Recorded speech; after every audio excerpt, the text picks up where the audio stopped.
trying this new nutrition tactic I read about. It's called intuitive eating. It lets you eat however you feel. And right now, I feel like eating a whole bowl of chips. Are you nuts? Mmm, healthy.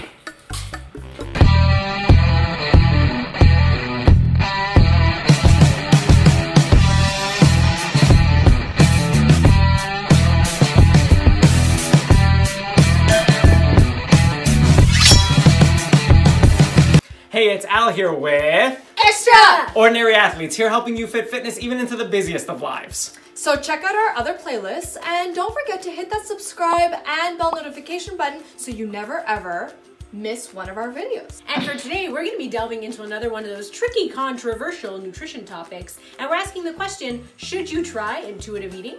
And much to Al's chagrin, no. Eating a whole bowl of chips isn't healthy, no matter what your intuition tells you. Alright, okay, but in all seriousness though, we have been seeing a lot of different videos popping up on YouTube recently about intuitive eating, and honestly, there's a lot of different takes and perspectives about this. And two videos in specific that we recently came across were from the Psych podcast and also Natacha Océane, who has her own very successful YouTube channel, and both give somewhat different takes on intuitive eating. So we thought it would be fun to do our very own Natacha Océane versus Psych. Should you try intuitive eating? And we're going to do it all with an xtraOrdinary athlete's perspective. And this is something that's really important to remember, and that's that most people are xtraordinary athletes. They're regular people with all kinds of things going on in their lives, like careers and school and families, and all sorts of responsibilities that will keep them from becoming professional athletes or gym rats or anything extreme like that. They're just looking to have fitness and health be a part of their regular life. And what it means is that when your favorite YouTube celebrity is trying something new, whether it be an extreme workout program or a challenge or even intuitive eating, you should take a step back and assess whether it is right for you as well as an ordinary athlete. And a brief note here that we should mention, we're only talking about specifically the topic of intuitive eating. We aren't saying anything about either of these two channels in general, just their particular takes on this issue. And so for us, we're gonna dive right in and do three things in this video. First, we're gonna explain intuitive eating. Second, we will look at the two different takes on it as provided by Natacha Océane and Psych. And third, we will showcase the fundamental problems that we see with intuitive eating for the typical person out there trying to get in shape or lose weight. Specifically, we will look at why it isn't feasible for most people to depend on their intuitions regarding how much to eat or what to eat. And that decades of being inundated with terrible eating options has rendered our taste buds quite unreliable. Let's get into it.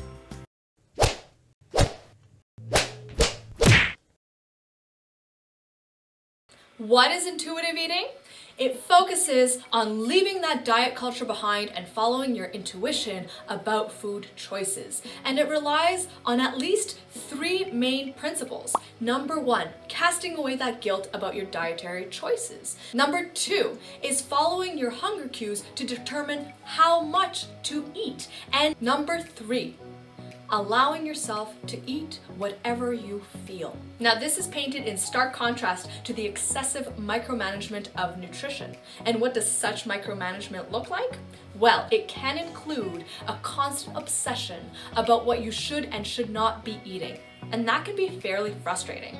It can also include keeping track of your eating and nutritional intake, such as journaling calories after every single meal, or keeping track of your macros to make sure you're hitting those specific goals. As some people point out, this can be really time-consuming and annoying. Intuitive eating can sound really appealing, and there are definitely some benefits to it. So we would like to acknowledge that before we talk about our criticisms and how we think it can go horribly wrong, and before we cover the two different perspectives of Natacha Océane and Psych. And the benefits seem to be clear: to get away from that pernicious diet culture that focuses on excessive calorie cutting, extreme weight loss plans, and cutting away foods that people have a hard time cutting out. And one of the other benefits is to get away from fad diet hopping. And we cover that in another video, so check it out. This article in The Atlantic further elucidates this point, although seems to be making a common fallacy in doing so. The article states that contrary to traditional dieting, intuitive eating, on the other hand, is a theory that posits the opposite. Calorie counting, carb avoiding, and waistline measuring are not only making people emotionally miserable, but contributing to many of the health problems previously attributed to simple overeating. Okay, fair enough, but there's a real problem with this line of thinking that really fires me up. And this is a problem of a false dichotomy. You have these two extremes. On one hand, you have the negative aspect of dieting culture. On the other hand, you have a complete dismissal of any nutritional tracking via intuitive eating. These are not the only two options. You can still avoid all the harms of dieting culture, but focus on making reasoned and thoughtful choices about your nutrition that become habit-forming changes over time. You can make conscious decisions to replace the junk and processed foods with whole and more nutrient-dense foods. You can make sure that you're getting enough proteins and healthy fats when you're making a meal. You can make sure you get enough fiber and micronutrient intake. And you can consciously opt for foods that will not make your sugar levels spike in the morning and then later on make you crash. And you can do all of this. You can make yourself feel and look better in a healthy way without either of the two extremes. The Atlantic article also pointed out that Americans are sick of the shame and fear around food and of failure in front of the insurmountable odds of long-term weight loss. Shouldn't there be a better way? Again, same problem here. Yes, there is a better way. No reasonable nutritionist or personal trainer will be encouraging shame around food. And if anyone is trying to help people lose weight that way, then shame on them, and they should have their professional designation revoked. But this doesn't mean that intuitive eating is the only option here. Smart, habit-forming nutritional changes over time is the obvious and yet often overlooked answer here. So yes, intuitive eating does get away from some of the harms associated with diet culture, but don't let people fool you into thinking that it's the only option. While it avoids some of the problems of dieting, as we're about to cover, intuitive eating is faced with some of its own serious deficits as well. Now in her podcast, Food Psych, Christy Harrison really tries to distinguish intuitive eating from typical diet and nutrition culture. Okay, first off, I must admit she covers various ideas and makes a lot of good points. She has some interesting thoughts on the nocebo effect on what foods we think are hurting us, and seems to understand and promote healing from dysfunctional eating. And we are also big fans of undermining fad diet hopping, as we've previously discussed, so kudos to her for pushing back against the more insidious aspects of dieting culture. But there does seem to be a false dichotomy mistake going on here, somewhat similar to what we discussed previously. Her approach and presentation of intuitive eating seems to assume that everything else is part of a pernicious diet culture. And most of her podcast is spent talking in that fashion, disparaging diet culture in general. If you're ready to break free from diet culture and reclaim the life it stole from you, the recommendations to cut out foods are part of the wellness diet, which again is diet culture's new disguise. So instead of just furthering that pain that diet culture has already caused you, I would encourage you to externalize the anger, get pissed at our culture for doing this. But the fact remains that if you want to have a peaceful relationship with food and your body, you got to let go of exercising for weight-related reasons, right? For weight control, and also learn to make peace with food and have unconditional permission to eat. She also has a website dedicated to providing courses on intuitive eating, and it also seems to be just focused on hitting back against dieting culture at large. Again, we get the repulsion to the pernicious aspects of dieting culture, but talking about both diet and nutritional culture in such general terms makes the big mistake of lumping all aspects of dieting and nutrition into one category and painting it with one broad brushstroke as problematic. She even at one point throws exercise culture into the mix and recommends someone to challenge yourself to miss sessions and maybe start with like, I'm going to skip one planned session this week. That was a hard one to stomach as someone who's part of a group here that really tries to help people find ways to fit fitness into their lives. Now, let's be honest here. You can make positive nutritional changes and incorporate workouts into your weekly schedule without falling prey to the evils of diets and excessive working out. And so painting it all with one broad brush as something that needs to be avoided can be very, very misleading. And it can lead to some wacky sounding conclusions too. For instance, when she talks about chronic illness. The wellness diet and all of these messages around like you can hack your health and be, you never have to have pain again. You can get off all your medications for chronic illness. You can heal yourself with food.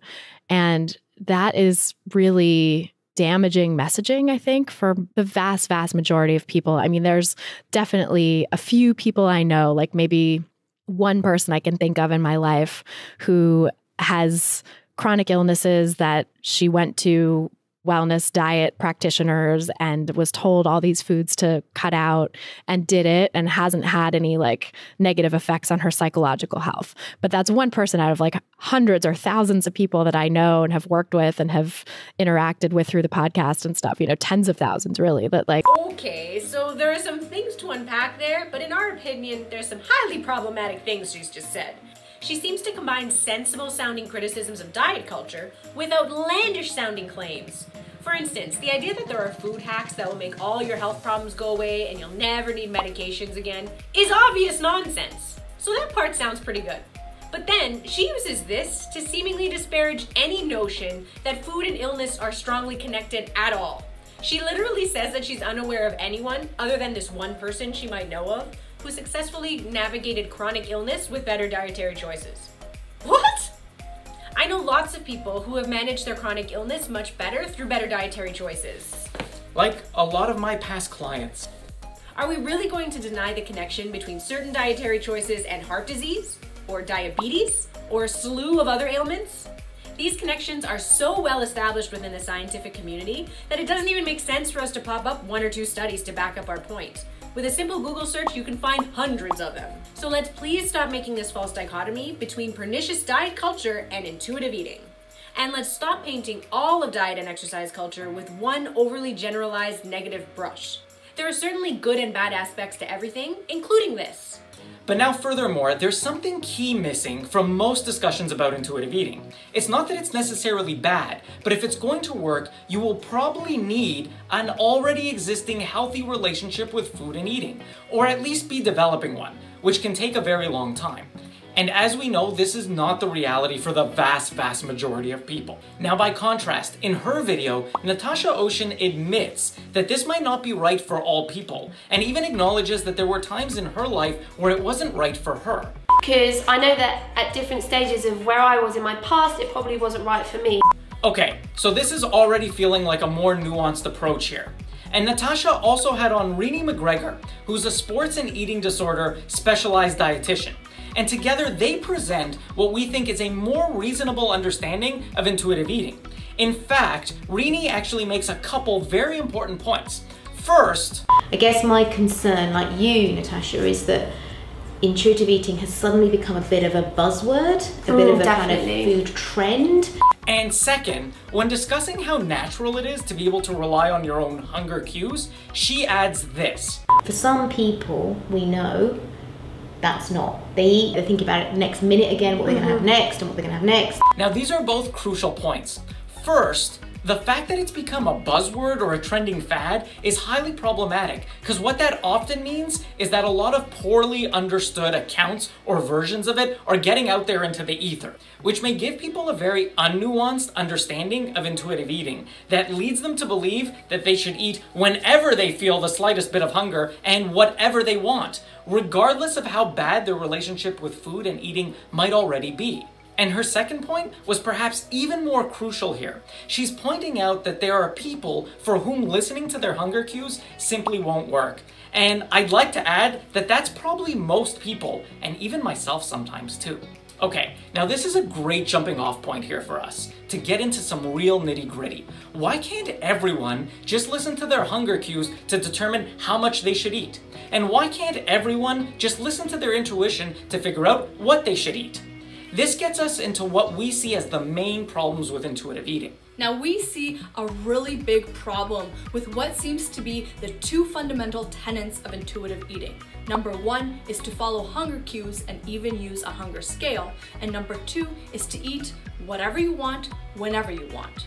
Now, in this current climate where people already have a dysfunctional relationship with food, these two ideas can be very dangerous. And in Natacha Océane's video, they discuss who the perfect candidate for intuitive eating is. And they point out, so it's suitable for those who are metabolically regulated. Yes. So for those who have a good hormone profile, who have a good relationship with food. bingo. And we know that this will not be most people.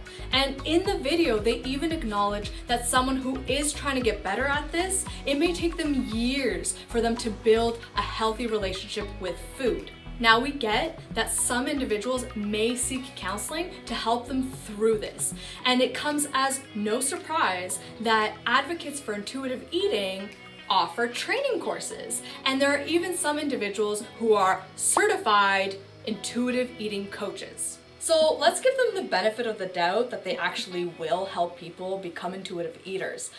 But the point still remains that the majority of people will not seek or pay for such services. And so putting out the idea without qualifications that you should feel how hungry you feel and eat whatever you want can be very harmful, especially for those individuals who are overweight, emotionally overeat, and already have a really unhealthy relationship with food. And we have an obesity epidemic, especially in the US. And this seems to be getting worse and worse by the year. People have a hard time successfully navigating hunger and what they should eat. And let's admit it, this is a really hard thing for us to ask people to do. Let's stop pretending that it is easy. So we live in a fast-paced society where most people end up having to eat on the go whatever is most accessible. And society inundates us with quick, highly addictive, processed foods that over time has really messed with our ability to trust our intuitions on this. There are foods that give us cravings, and in some cases are even designed specifically to mess with our brain's ability to let us know when we're full. Take the example of the Cheeto, for instance. There are many articles that explain why these are so addictive. In this one article, a food scientist explains that the Cheeto has many aspects to it that leave the brain wanting more. But the one aspect particularly focused on is the puff's uncanny ability to melt in the mouth. It's called vanishing caloric density. If something melts down quickly, your brain thinks that there's no calories in it. You can just keep eating it forever.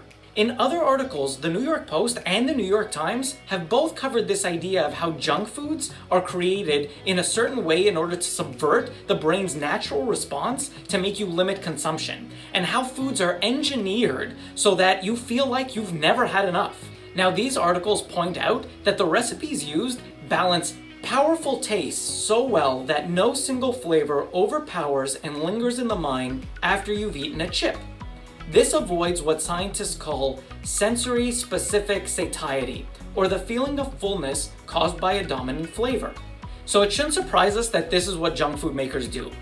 They create these concoctions that subvert our sensory-specific satiety and generate these formulas for their products that, as this article points out, leaves us all kind of defenseless. Even someone with a healthy relationship with food, like the one I think I've developed over quite a number of years, can still have their taste buds and neurology largely distorted by all of the addictive elements by so many of these junk foods. So even for me, and I don't really like most types of junk foods, but if I have a taste of one, I may start feeling all of a sudden like I want more and more.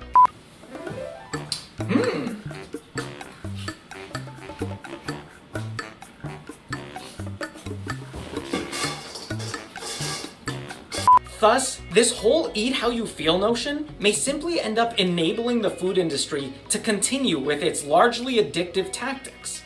So this is at least in part a reason why maybe, just maybe, sometimes we should allow our reasoning to take priority over what we feel like eating, since what we feel like eating is so highly susceptible to neurological manipulation. A final problem we have with this whole idea is that it may inadvertently put additional onus and blame on people for their poor nutritional choices than they deserve. Look, we're all for personal accountability here, and taking responsibility for your body composition and making changes yourself in your life is what we preach here at xtraOrdinary Athletes. But putting the idea out there that people should just naturally know how much and when to eat indirectly seems to mean then that something is wrong with a person when their intuitions don't lead them to the promised land. But this ignores so many of the external factors that have aided the problem of obesity. Certainly, there's the prevalence of unhealthy, cheap, quick and addictive foods out there, and depending on the community and area that you live in, sometimes that might be all that's available. And years of this can really mess with your brain chemistry and your taste buds and leave you with a really bad feel for nutrition. So we shouldn't put all that blame on the individuals themselves, and these factors should be taken into account when making any type of honest assessment. We need to understand that the implication that certain individuals' eating intuitions are different or wrong paints a misleading and incomplete picture. This is true because anyone could potentially go down the path of having their natural eating intuitions distorted and succumb, for instance, to the powers of food engineering capabilities. So it's not that intuitive eating is necessarily impossible to achieve, but if we're honest with ourselves, we might realize that sometimes what we think we want and what our body is telling us might not really be what's best for us. So it's not such a bad idea to sometimes allow reasoning to take the wheel over intuition and instinct. Now, we don't want to give off the wrong impression. There have been a lot of studies coming out in this topic, and it seems like there's a lot of promise in the area. So we're certainly not saying that intuitive eating is bad. We just want to put it in the right perspective. Now, certainly over time, you can establish a really healthy relationship with food that enables your intuitions to match up with what's healthy for you. In fact, our own cat here has actually accomplished this fairly well for herself, where what she likes and doesn't like lines up really well with what's healthy for her. Ew. Ooh, much better. But if you're not there yet, And most of us aren't there yet, then that's okay too. So definitely keep this in mind and be honest with yourself when you're deciding whether you're the right candidate for this approach. And if you like this video, don't forget to give us a thumbs up and feel free to share this video with anyone you know that is considering intuitive eating. and let us know in the comments below if intuitive eating is something you've tried, or if you have any other thoughts on it. We really want to hear what you have to say about this topic. And as always, thanks for watching, everyone. Bye. Bye.